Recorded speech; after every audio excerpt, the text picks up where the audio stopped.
name's Mon Cochran. I'm the Vice President of the Cape Cod Climate Change Collaborative and its Executive Director. My aha moment came when my first grandchild was born. So it was having grandkids and thinking about the future and their future that made me realize I really need to get involved in the whole climate change issue. A couple of things that I've accomplished. One, I've been writing ebooks for middle school students. One of them is on climate science, and the other is on clean energy. And my more recent project is that we've developed a solar floating classroom on Pleasant Bay. So we have a pontoon boat, 37 feet long, that runs exclusively on solar power. I'm an educator here on the Cape. For 10 years I've worked at Cape Cod Academy. I'm also a volunteer environmental advocate with Sierra Club. And I live in Sandwich, and I have 2 children and a wife. For me, it's partially always been something I've been involved with since at least college or even high school, hearing about the Kyoto conference. But really, I think having children, I have a 7-year-old and a 2-month-old, so that really kind of accelerated the need, the urgency.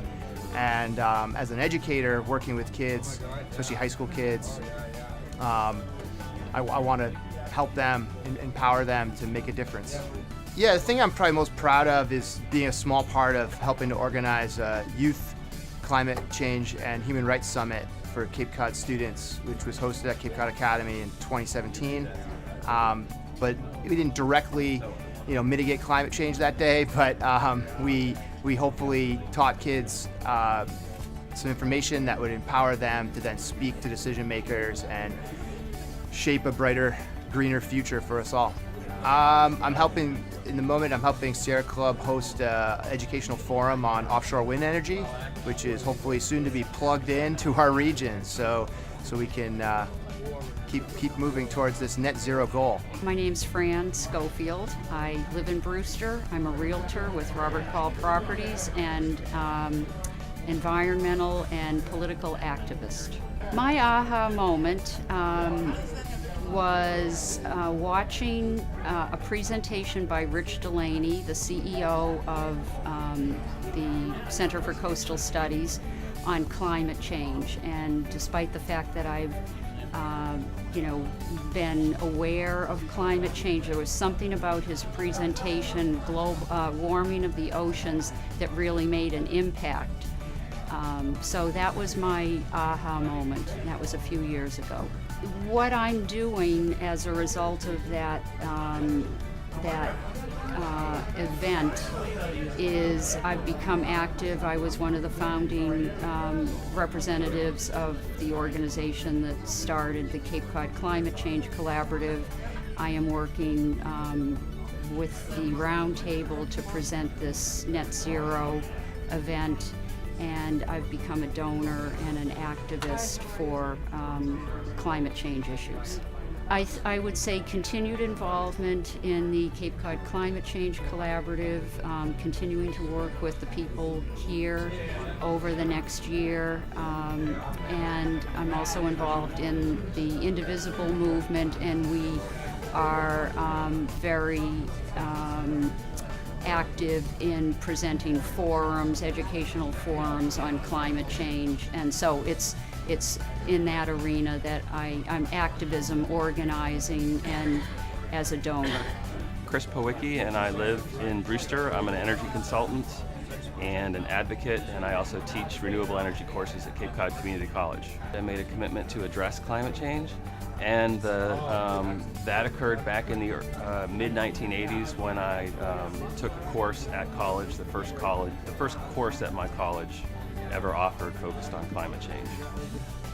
We've certainly done a lot of things at home, around the house, with energy audits and modernizing our cars and switching out our heating system, things like that. I would say that I hope bigger and better things are to come. We have not done enough to address climate change here in the region or at the state or national level, and so I want to keep pushing. I'm not going to look at past accomplishments, I want to look forward. Well, I'm working with the college on trying to get a curriculum around offshore wind, and I think that if we can have more education on this new technology from starting in the early grades all the way up through high school and into college, that's going to be a big help. My name is Liz Argo, and I was born and raised on Cape Cod. I now run the Cape and Vineyard Electric Cooperative. I'm the manager there, and we do renewable energy. Our mission is to bring forward renewable energy and energy that would benefit the Cape and the ratepayers and the grid, frankly. For the organization, I believe that the aha moment really was when the will to bring forward renewable energy was there, and then money became available. That was the aha behind anything, I think, is unfortunately is the fact that there's money that can be, profits can be made. And I think that really reflects now on where we are. So as we deal with climate change, I personally, and looking at the experience for the founding and the growth of Cape and Vineyard Electric Cooperative, if we can tie financial benefit to solving the problem, we're going to get there. And unfortunately, all of the altruism in the world is not going to get us there. So I'm hoping that that the experience of the Cape and Vineyard Electric Cooperative and of my own personal experience will help prove that we need to tie a financial benefit to solving this problem. My biggest achievement is to have become the manager of Cape and Vineyard Electric Cooperative. And they were well on their way to achieving great things before I came on board. But with my being there as well, we now have 28 megawatts of photovoltaics that we built, we manage, and we're looking to increase that this year by quite a bit. We're looking to expand into batteries. So we are on the cutting edge, and it certainly is a huge source of pride for me that we can make the kind of claims that we can, and I can't wait to see what we can claim next year when we've accomplished even more. Photovoltaics are wonderful, but they need to be paired with storage. So the Cape and Vineyard Electric Cooperative got a grant for its first storage project that we hope to have installed by next year. And if we can prove that model, then we can replicate it elsewhere. And I think that's really going to make the real difference in bringing renewables forward and getting us off of fossil fuels. I'm also hoping too that we can get involved with EVs, electric vehicles, because clearly transportation is the biggest. It's the biggest problem. And when you look at the percentages of where the greenhouse gases are coming from, it's transportation. So hopefully we can play a role in kicking that habit too. I'm currently the president of the Center for Coastal Studies. I'm also the chair of the board of directors of the Cape Cod Climate Change Collaborative.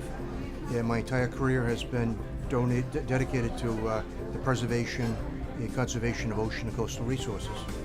Well, my aha moment was basically being in Paris when 196 presidents came together to sign the Paris Climate Accord. Unprecedented.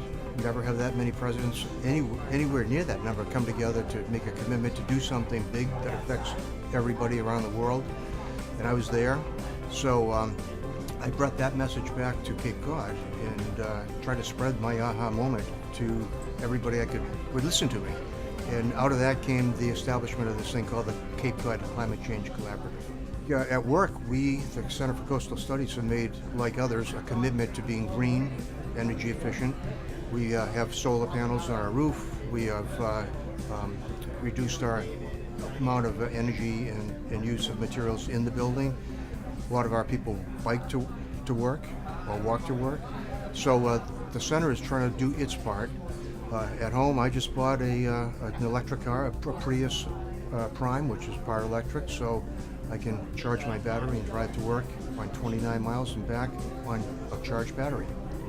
Well, the big thing for me right now is working, of course, with the colleagues here at the Cape Cod Climate Change Collaborative. The big thing is today, which is bringing together leaders across many sectors on Cape Cod to see if we can work together to map out a strategy for voluntary commitments from many sectors: business, education, tourism, investment, banking, the faith community, all of us. Basically, climate change impacts on Cape Cod cut across every sector of our society. And every sector of our society has to respond with some kind of commitment, change of behavior, commitment to do business in a greener way, and so forth. So bringing those people together to discuss that and hopefully come up with an action plan today is the big topic right now. It's a great opportunity. My name's Kevin Galligan. I'm from the town of Orleans.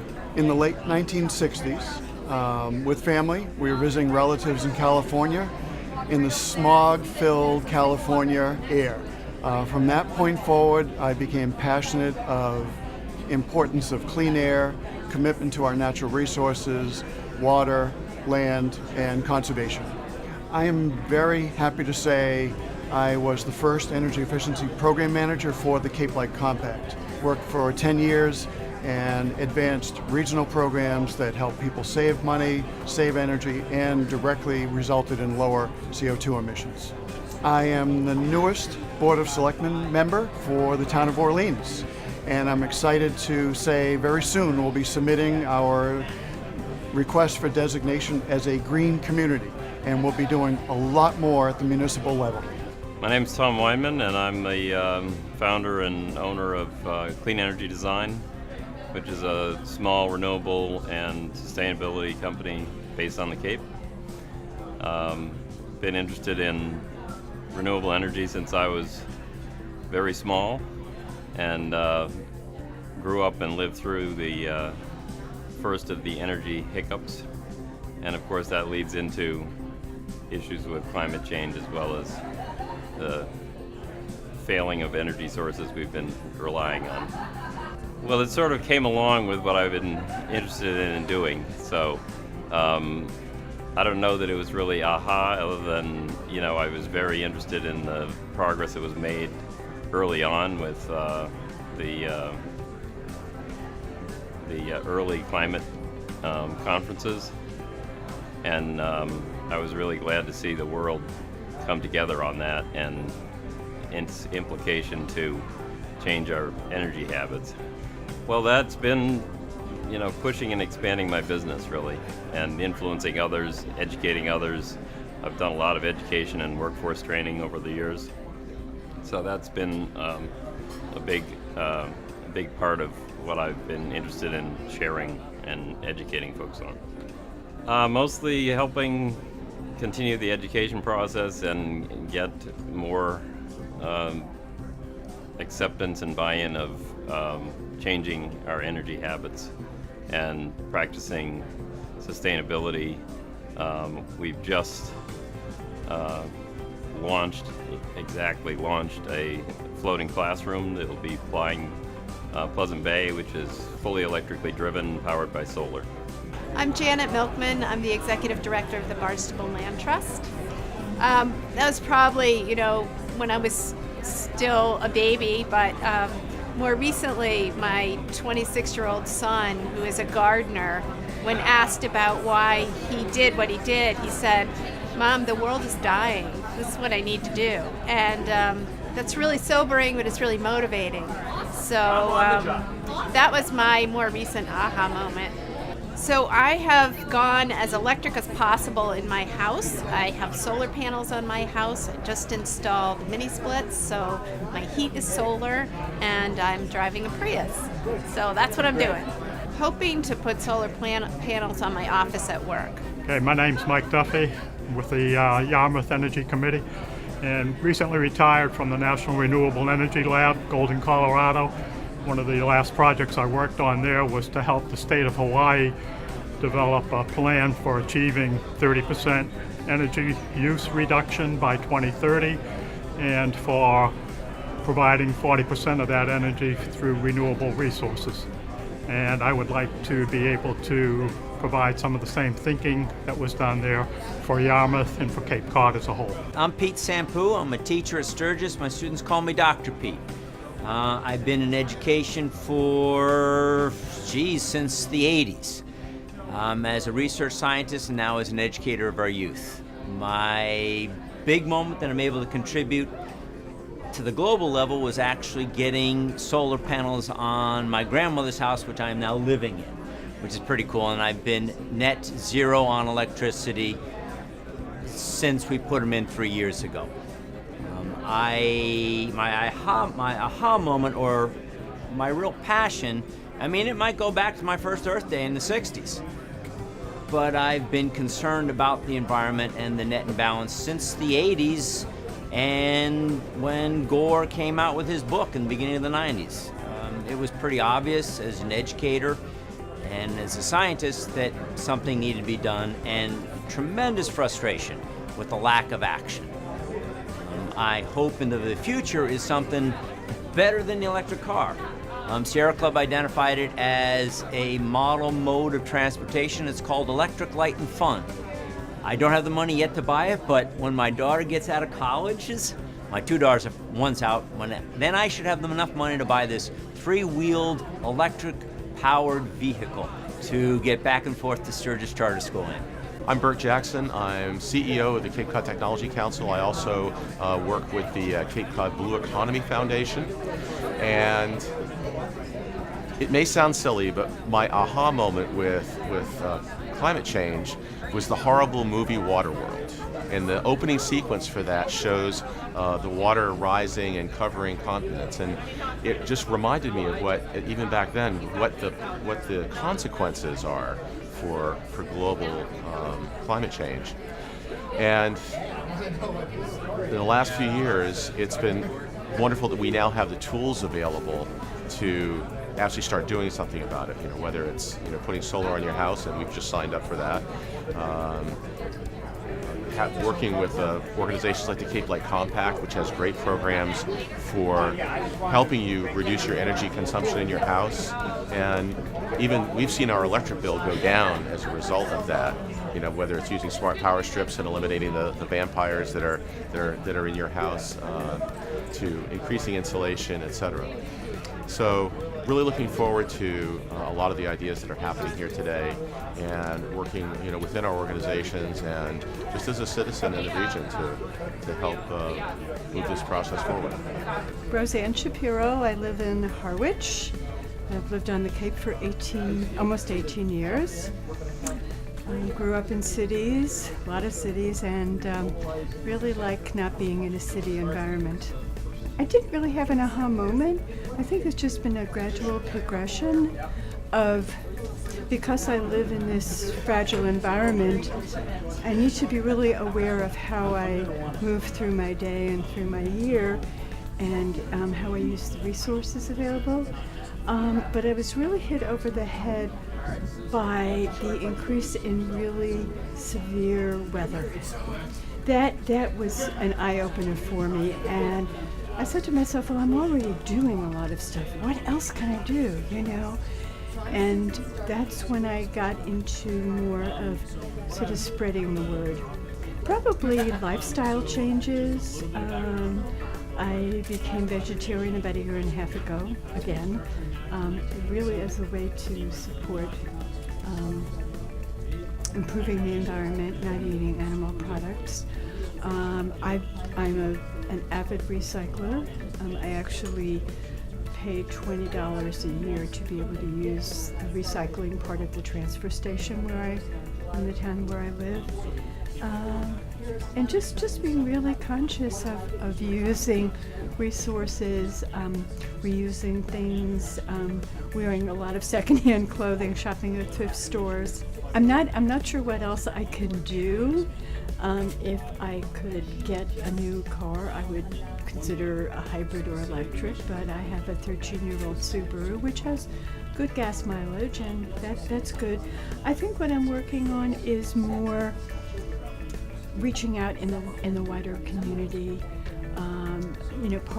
We're part of my congregation is part of the Cape Cod Climate Change Collaborative, and we are creating programs to educate and inform and raise people's awareness of the immediacy of the need to do something about climate change.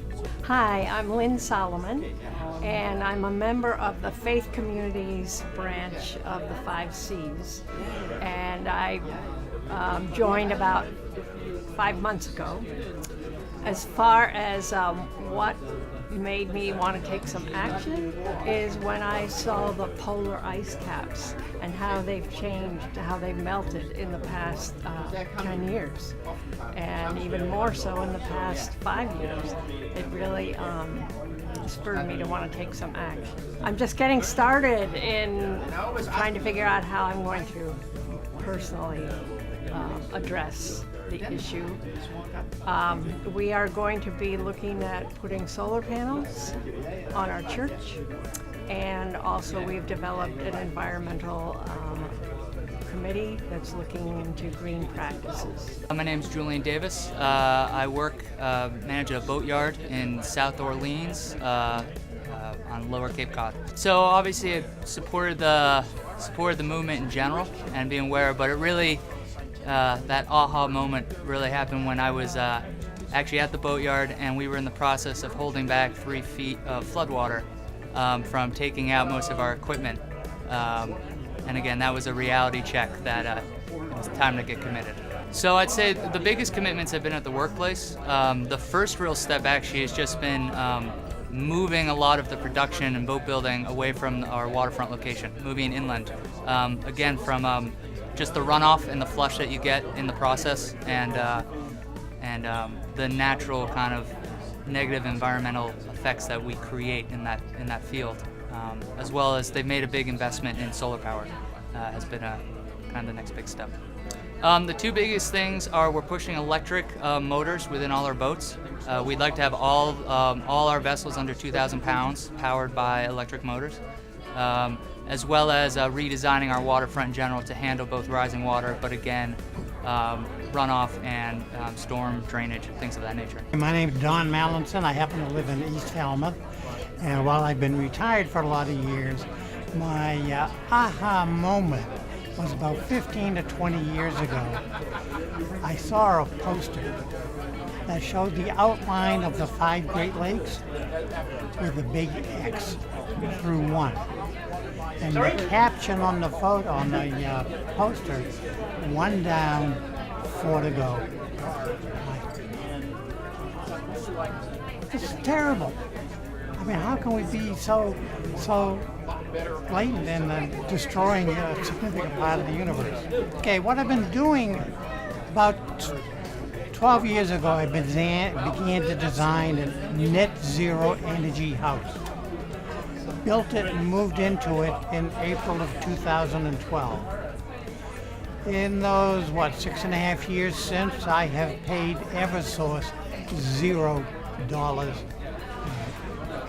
A year ago, I bought a Chevy Bolt, an entirely electric car.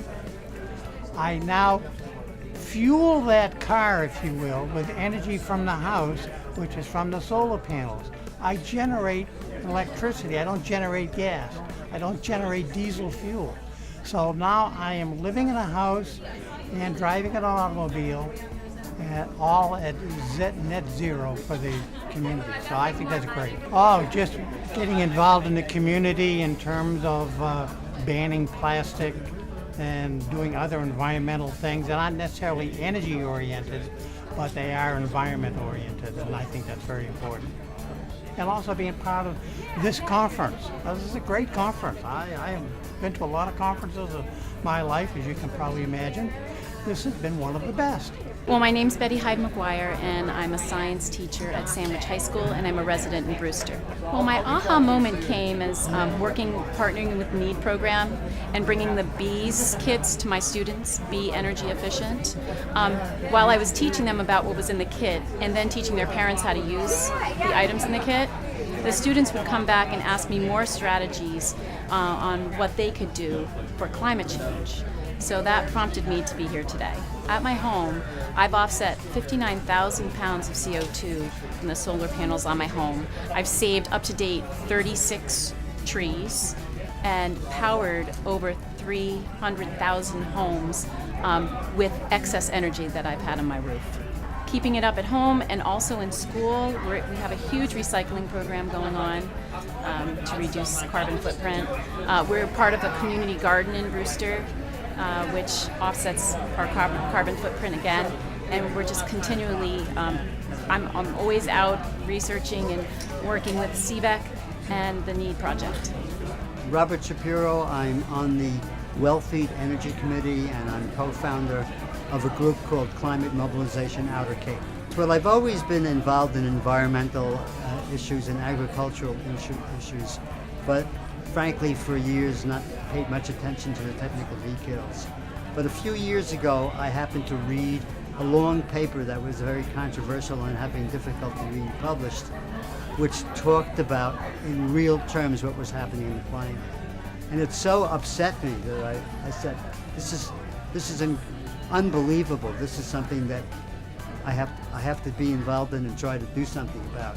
And I basically decided to commit the rest of my time on this planet to do as much as I can in respect to climate change.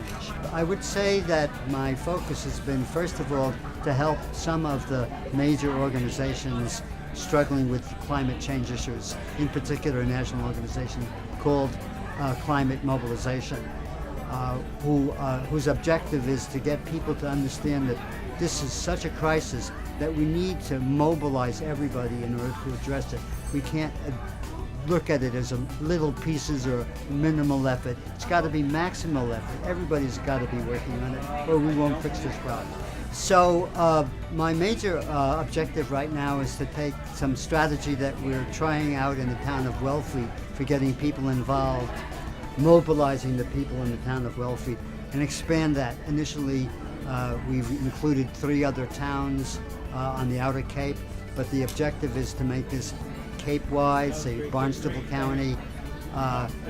So that's a major effort. It involves communicating with a lot of different groups to get them all to understand the value of working on this together. It's a problem that doesn't divide up by town. It covers large territories. If we want to achieve something, we must do it as a larger group.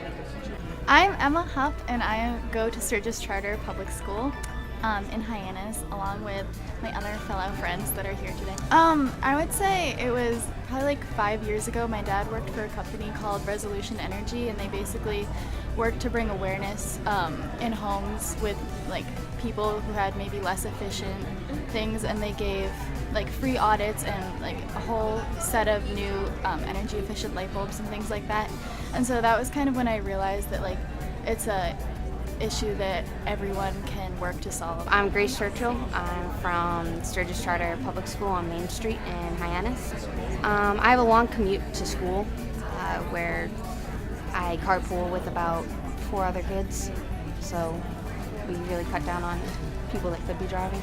I've been cutting down how much I've been eating meat, so I've been trying to keep it to once a week or less.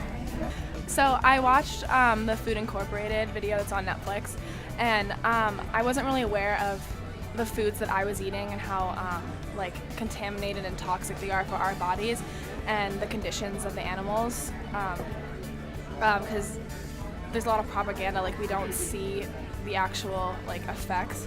So since then I have made lifestyle choices for me by reducing the amount of meat I take, mostly red meat. I haven't eaten a burger since that. I watched that video, which is about 2 years ago.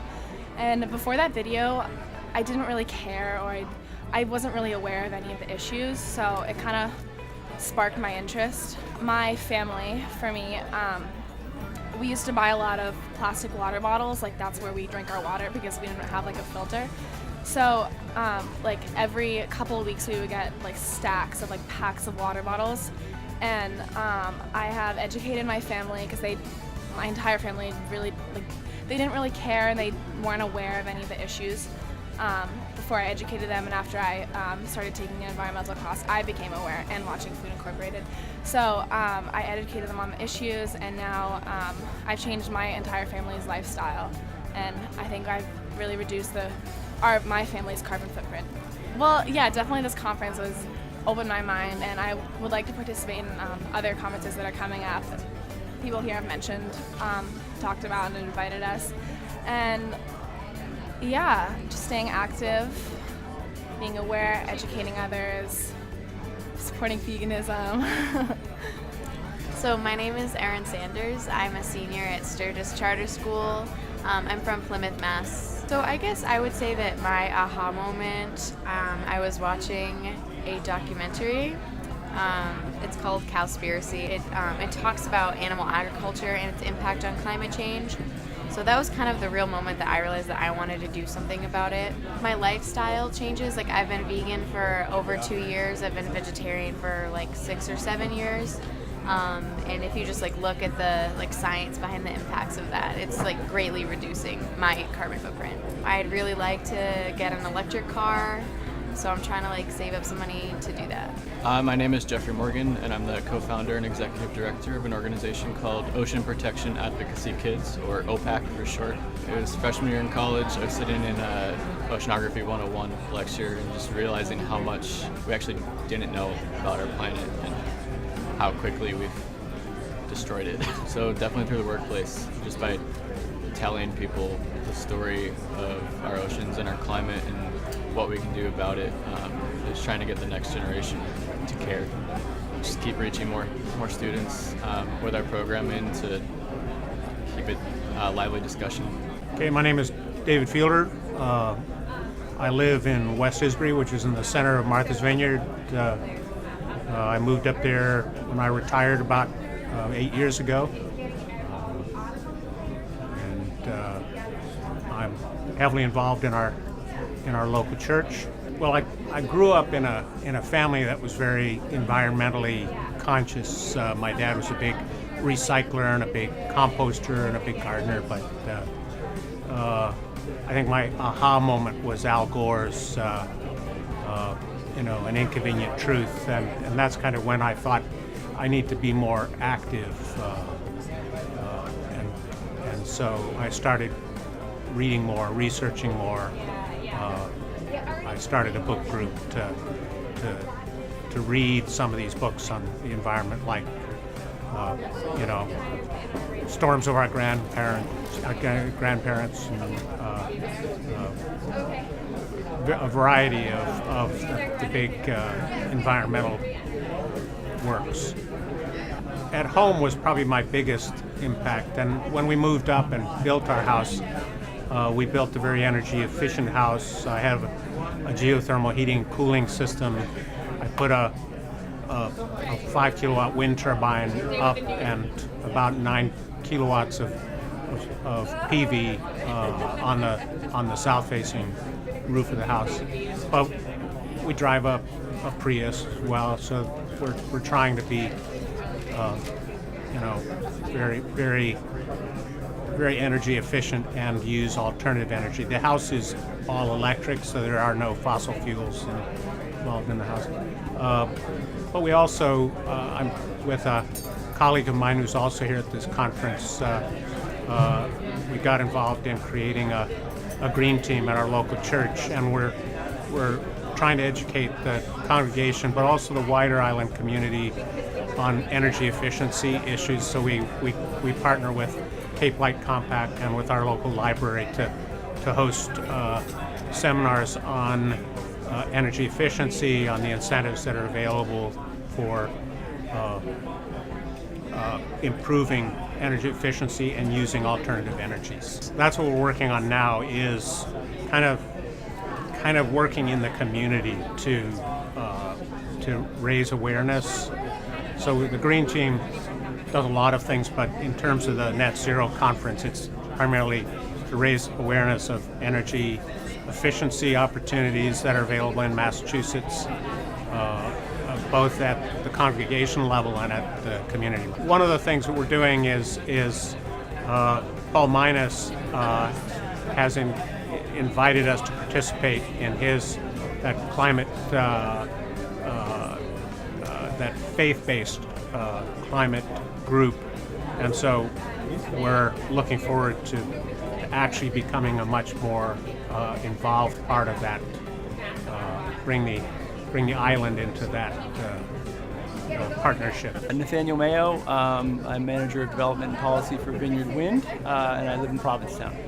Well, being from the Cape, I think climate's been a key issue from perhaps childhood, but being close to the oceans and the coastlines and the unique threats we face, I think we all defer to the scientists on the issue. I think one of my aha moments more recently in the last 2 or 3 years was the realization that a pound of carbon is roughly the size of an orb about 30 inches wide.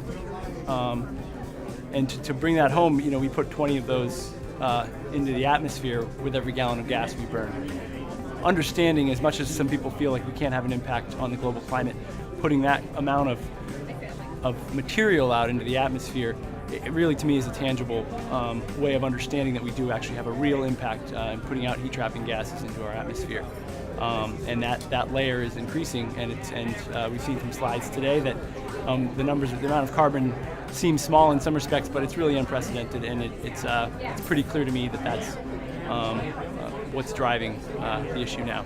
Yeah, personally, pushing solar PV things on my friends and family, but most importantly, purchasing a plug-in hybrid vehicle, doing the research, and then really recruiting others, multiple family members, and some people at this event actually who I really have to say, certain executive directors and public officials that have been encouraged and actually made a purchase of a plug-in electric vehicle. I want to take a little partial credit for their purchase, but it's really tangible, it's really economical, and it's something that actually ended up being very easy, and I think everyone's had a great experience with it, so I encourage everyone to pursue that. Vineyard Wind is poised to be building the first commercial scale offshore wind facility in America, and kickstarting the offshore wind revolution in this country. It's been a long time coming, and it's a key part. It's one of the things we must do to transition to renewables. It's an exciting project. It's an exciting project for the Cape, and we, at this point, have ourselves to thank for the progress we've made so far. But there's still a lot of hard work to go forward from the policy perspective, from individual activism, to push these projects forward. But that's what we're working on right now. My name is Bob Granger. I'm a member of the planning committee for the day. I also live in Orleans, and as an official capacity, I'm on the board of the Friends of Pleasant Bay, so I'm here to try and learn things that are relevant to that role. We lived in Montclair, New Jersey for 31 years until 2014 when we moved to the Cape. My aha moment was probably the 8 days of loss of electricity and power with Hurricane Sandy, and the realization of how fragile our infrastructure was. That coupled with the disaster of 9/11 when everything came crashing down for a period of time. And so those two things had a powerful sort of motivation to actually try to get involved and learn something about these issues. I think it's definitely just at home. My wife and I, when we came up here, we did not have solar on the house that we renovated. And I went to a meeting of the Cape Light Compact, and it was an information meeting to try and explain energy audits and possibly look at solar as an alternative energy source. And so we ended up working with a solar company locally to provide solar on our house. We now have all of our electric needs made by solar power.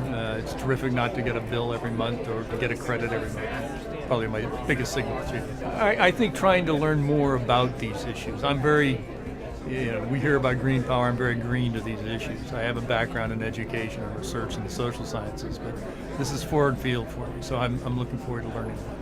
Hi, I'm Dorothy Savarese. I'm President and CEO of the Cape Cod 5-Cent Savings Bank. We're on Cape Cod and the islands in southeastern Massachusetts. For us, the environment around us has always been terribly important since the bank was founded in 1855.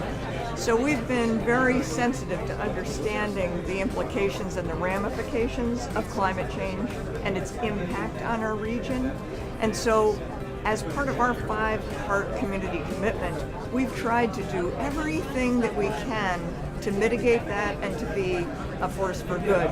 So we have a brand new 80,000 square foot headquarters that we're building in Hyannis, and at that building it will actually be a green building. We'll have photovoltaic panels, a solar array on the building, and we'll be working very, very hard to reduce our carbon footprint.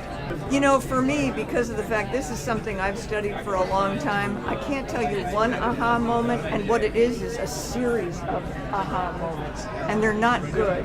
when Earl was the highest velocity hurricane furthest north, when we keep having an unprecedented number of warm days, when I hear from our customers that are fishermen about the impact of ocean acidification on their industry, those are all bad aha moments, and we want to help turn that around. My name is Fred Hops. I'm the Clean Energy Chairman in Beverly, Mass. And I've been a clean energy advocate since I met Dr. Coleman in 2004. I'm the site director of the oldest solar field in the country, and that's in Beverly, Mass. It was an original R&D site back in the Carter administration. So my aha moment was really not just about climate change, it's about the solutions to climate change. So I've been working on climate issues with my local city council and working grassroots efforts to change policy in the state of Massachusetts. So I think Massachusetts can be a leader in the world, and my aha moment is all the time when I come to conferences like this and I see that the work's being done all around. We inspire each other and we keep the movement going. It is a movement towards clean energy, and we need to abandon our traditional dependence on fossil fuel. So thank you for your time. My name is Sharon Davis, and I am a former garden designer. My aha moment was working in my garden, where I began to realize that we were having less water on the Cape in the summer to grow things, and that we were having more big water moments that were destructive to the environment. So that has led me to think twice about what plant to put in the ground and how many plants there should be. I'm doing my part to plant as many trees in Orleans as I can. I'm excited about this conference, and I'm excited about the level of discussion here today and how excited people are to do something about climate change on Cape Cod. My name's Steve O'Grady, and I serve as the director at the Orleans Conservation Trust, nonprofit land trust in Orleans. Yeah, so when I was 12 or 13 years old, I saw Al Gore's documentary, An Inconvenient Truth, and then it kind of hit me. I started thinking more about it and did a little research into the issues, and I realized that, in fact, it was an inconvenient truth that I would be dealing with for the rest of my life. So lately I've done a lot to source my food more locally. So I'm proud to say that I get much of my food from my own backyard, and certainly most of my food right from Orleans. So I'm proud of that, and I think we can all do more to think about how food system changes can impact our CO2 emissions or lack thereof, hopefully. Any land acquisition project that I'm doing for work is going to result in more carbon staying in the ecosystem, either in salt marsh or forest, whatever it may be. But we need to think about how these preserved lands are an important carbon sink. Well, the aha moment is that in small groups, that we are used to work on the small island, that we can change very fast, conditions, and instead of talking global, we act local, and we are very fast to change something. Well, I have two houses. One is our house where I installed renewable energies, and it's nearly 100% supplied by renewable energies. After it, I built a summer house. The summer house, I installed the newest technology and also the high rules about insulation. So I was lucky to have an Energy Plus house. So this house I bought, is built. It's producing more energy than its consumption on the yearly basis. We do a lot of energy consulting, especially in sustainability, to other islands, mostly in Europe, because we have a lot of EU projects. We are helping other islands, but I was also working a lot on the Galapagos Islands. Well, we have new projects. We have a project on our island. It's called Samsø 2.0, fossil-free until 2030, because Denmark has the goal to be fossil-free until 2050. So we got some subsidy from the government to reach this goal or target, and we're working hard on it. My name is Bob Riley. I'm the construction director for Habitat for Humanity on Cape Cod. I've been building houses for as long as I can remember. That would be 1998. Went to the Green Builders Conference in Austin, Texas, where I saw Ray Anderson do the keynote. He was the keynote speaker. I was fortunate enough to be there to hear it. And it was his keynote address that did it for me. When he was done with it, I had to go out and read 3 books: Silent Spring, Ishmael by Dan Quinn, and The Ecology of Commerce by Paul Harkin. And it was that book there that did it for me. It would be at work, and we're building approximately 10 houses a year now for Habitat. And the last 2 developments we did, 6 houses in Brewster and 3 in Truro, actually came in at net zero or better. So we just did one in Truro that came in at a net plus of 7. So we're pretty proud of that.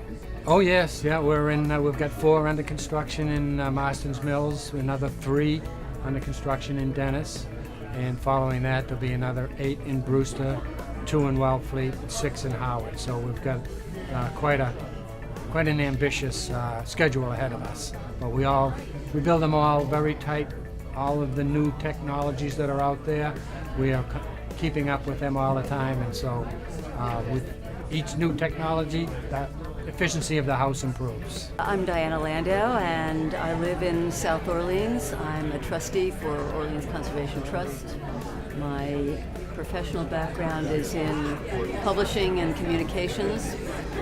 I worked on the West Coast for the Sierra Club for many years, so that was really my introduction to environmental work, although it was through the publishing arm of the organization. And I do a lot of that in my current role with the Trust. Help put the newsletter together and work on communications generally, because I don't think there was any one moment, but more an accumulation of awareness that partly through my work at the club, of course, my reading, my looking at images, my realization that ancient glaciers in the Sierra Nevada where I had hiked were melting. That's a pretty big one. And thinking about what was happening in Glacier National Park, places like that. Being in big storms on Cape Cod, moved here in 2008, that has certainly had its impact, just being involved in land trust work. We really, my husband gave the big push on this, but when we moved into our current house, we did a natural gas renovation. We eventually put solar on our roof. We put quite a lot of solar on our roof, which was certainly helpful to us and hopefully to the environment. We drive a hybrid. Yeah, I think that's so representative of probably a lot of people here. And yet it often feels like it's so little to do. So we really all have to think very creatively about the future and what we can do with other people, because it's going to take a really big community of motivated, aware people to make a real impact here. My name's Eric Picar. I live on the island of Martha's Vineyard, and I work for a company, Vineyard Power Cooperative. So my aha moment, I think, came in college. I did an independent study. I went to Penn State, and I did an independent study about how much solar electricity it would take to power the entire campus of Penn State. I think it came in, I know Penn State, we measure everything in football fields. I think it was over like 100 football fields of solar would need to repower the entire campus, and that's when I really started to get excited about renewable energy. So something I work a lot on, and something that's kind of near and dear to me, is electric vehicles. I own an electric vehicle, and there's an event that I put on every year on Martha's Vineyard. It's an electric vehicle car day, and it's in conjunction with National Electric Drive Week. So it's a way for islanders to come out and learn about electric vehicles and the incentives to really try to promote that electrification of transportation on the island. My name is Jana Bertkaw, and I live in West Tisbury, Massachusetts, on the island of Martha's Vineyard. And I'm a member of the West Tisbury Congregational Church, and we have a green team there, which I'm a member of. Yes, so I used to live in Connecticut and was very involved there in the Wilton Energy Commission. And about the time when Al Gore's movie came out, I became a grandmother, and it just became clear to me that not enough was being done. And I didn't want my grandchildren to grow. I became a grandmother, and I didn't want my grandchildren to grow up in a world that had been so violently damaged and changed by climate. And I didn't want them to say, Grammy, what were you thinking? What was your generation thinking? Where were you in the middle of this? I wanted them to be proud of me and say, well, my Grammy really worked on this. So that was my aha moment. Quickly, a couple things. One is when we were in Connecticut, a group of us started a nonprofit 501c3 called Wilton Go Green, and we educated the whole town of Wilton, the municipalities, the schools, the residences on how to reduce their carbon footprint. And since we moved to the Vineyard, we renovated our home. We have solar on our roof. I drive an electric car and work in the church to also do similar educational things. My name's Lisa Cody. I'm the coordinator for 350 Cape Cod. I'm also on the board for Care for the Cape and Islands, and I manage a small hotel in South Yarmouth. I was traveling in Southeast Asia, and I happened to be reading Jared Diamond's book Collapse, and it all just came together for me, and I was like, holy, we're in trouble. Well, I mean, we have solar in our house, and I do a lot in terms of the hotel, trying to reduce emissions, but to be honest, I don't feel like I've done nearly enough in terms of this problem that we're facing. I need to be doing so much more. We all do. So really, I don't feel like I have anything that I feel like is that great in terms of reducing it, but just fighting the good fight every day.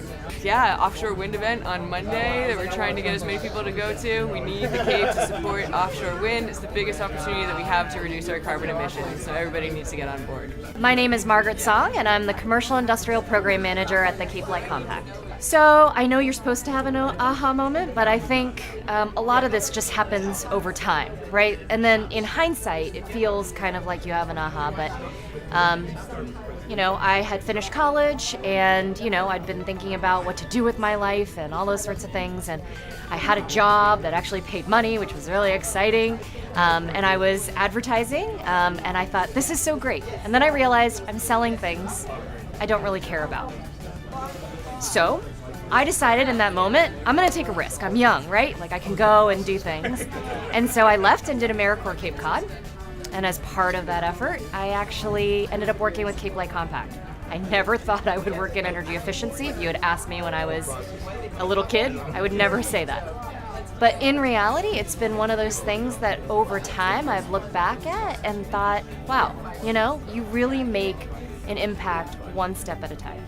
So the biggest thing and the thing that I'm most excited about is actually working on a project called Green Affordable Homes. I did a success story about it earlier. We got some grant funding, we paired it with energy efficiency funds, and we were able to help 55 units of affordable housing on Cape Cod and Martha's Vineyard.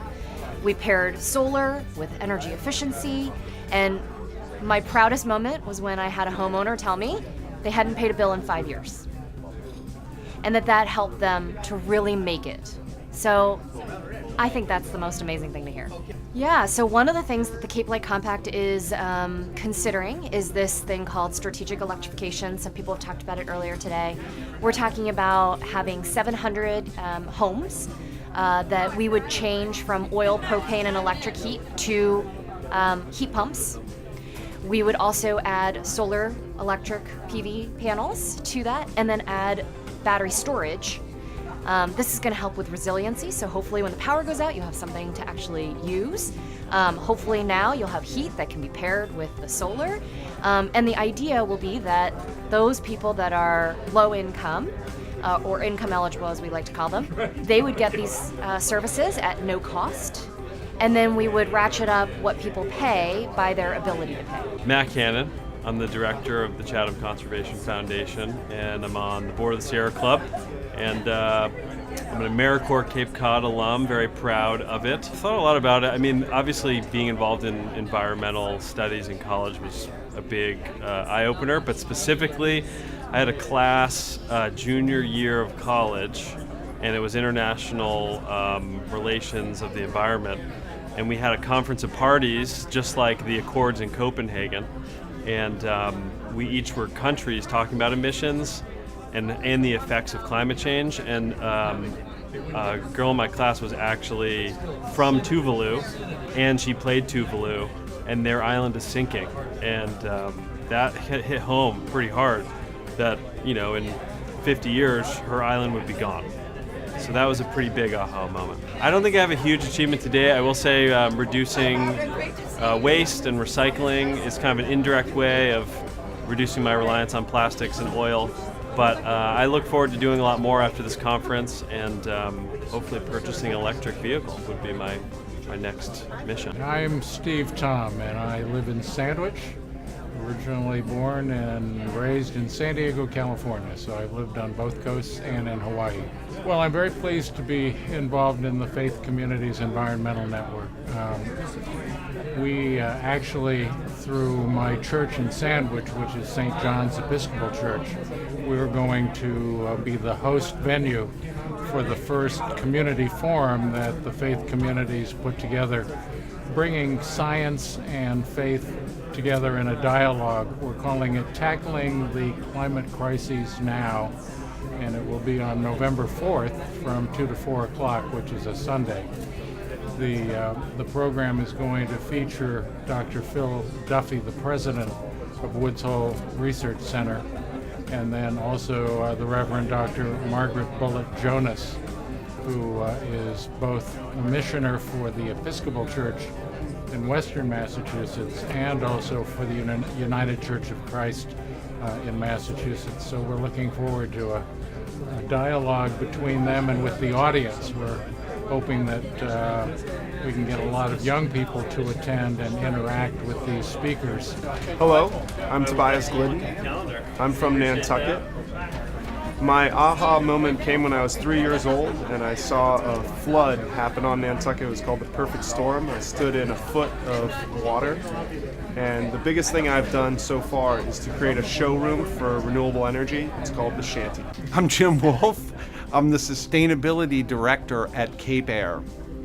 And my aha moment as far as climate change came on an owl walk one night. And I think it was just, my aha moment is about the earth is what it's all about. And I'm getting to that age where I realize I'm handing off a world. So that was my aha moment. And as far as climate change went, and since then I've been very involved, and Cape Air has got itself to net zero on electricity under, my work there has involved that. And I would say for the future, it's electric planes. We are actively involved in electric planes, and we're going to the Paris Air Show next year to watch a 9-seater commuter electric plane be flown. So isn't that exciting? Thanks for the opportunity.